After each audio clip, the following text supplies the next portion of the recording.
Hello, everybody, and welcome back to another episode or reaction video here at the Hockey Writers YouTube channel. Got a few trades to talk about, and joined in by Jacob Billington, as always, here on our reaction videos this year. Uh, we'll start with the Tyler Toffoli trade, which just came down to the Winnipeg Jets, and that was one you you said to focus on our last episode. What do you think about this one? I mean, they pretty much got him for a couple draft picks. Came through 2025 second round pick and a 2024 third rounder. What do you think about this trade? I mean, Toffoli's proven goal scorer, now added to a Winnipeg Jets team that added Sean Monahan not that long ago. What does he do for this team going forward? Yeah, they have some balance issues with their wingers already, and now Toffoli's going to come in and kind of help solidify that and make sure everybody can move around a little bit. He has a ton of goal scoring, which is fantastic, and we kind of talked a little bit about it last night. Um, and in this morning on Substack Premium for the Winnipeg Jets, I said that he should be the number one target. I talked to a couple of people that know the Jets pretty well, and they said he should absolutely be the number one target. And everybody was in agreement that Toffoli should be the number one target for the Winnipeg Jets just because it makes so much sense. And to trade just a second and third round pick, that's pretty good value, especially for the pending free agent. I wonder if they're going to work out an extension or if he's going to test free agency. I'm not sure. I haven't seen anything on that yet. But at $4.25 million, you can't go wrong for a second and a third round pick. Yeah. I'm kind of disappointed being one that covers the Canucks. The Canucks could have matched this deal. They had a second rounder in 2025.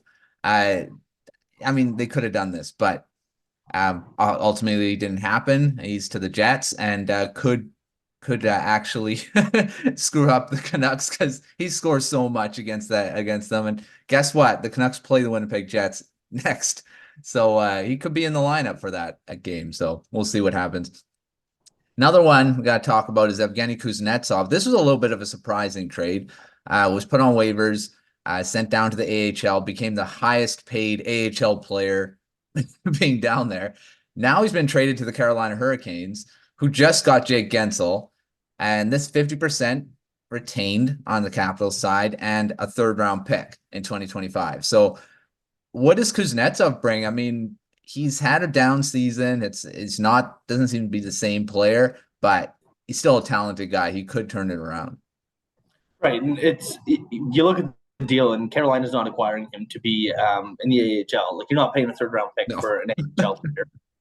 And he's got 17 points in 43 games. He's shown that he can be an 80-point guy, a 60-point guy. He's shown he can be a little bit of everything. So I think this is a really good opportunity for him to kind of see. Now, Carolina does have some center issues in their depth. They have currently it's Jack Drury. He's the second line center with Jordan Staal and Jesperi Kotkaniemi down the lineup. So they're a little bit weak at the center position, and they upgrade here, add some more offense there.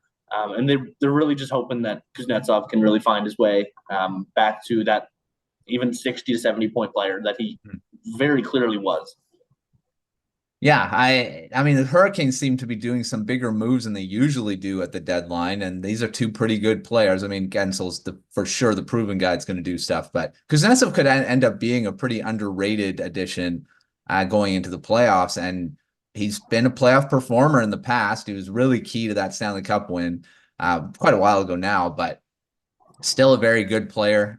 We'll see what happens in Carolina with him. Low risk trade, really. I mean, it's not, you're getting the guy that not as much salary as well, and they basically used up what we were talking about the rest of their cap space with this deal. So I don't know if they're probably done now at the deadline. We'll see. I would say there's a little bit of risk there because they are still paying him 3.9 million next too, because he's not a pending free agent like some people think he is. So there is a little bit of risk. If it doesn't turn out, it could kind of be where Colorado was with Ryan Johansson this year. And obviously, we just saw that they traded him as a captain. So there is a little bit of risk, but I do think that the reward is going to be quite high. Yeah. All right, last trade we'll talk about is the Kyle Okposo getting traded from the Buffalo Sabres to the Florida Panthers. They add another guy after getting Tarasenko. I guess the rich get richer here. What does Okposo bring? I mean, he's been more of a bottom six guy in Buffalo. Probably going to be the same in Florida. They gave up a conditional 2024 seventh rounder and Callie oh my gosh, I'm going to say this name wrong. Callie Sladen. But yeah, Okposo going to Florida. What do you think about that one? Yeah, I think it just adds some really good depth, kind of like how we talked about yesterday with Brandon Duhaime and Yakov Trenin.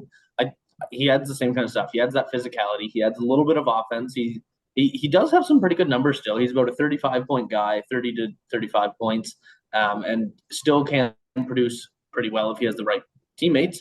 And obviously, he's a well-loved guy. He was the Mhm. captain of the Buffalo Sabres, which is an underrated part of this, is that they're acquiring another team's captain. Like that Yeah. doesn't happen often.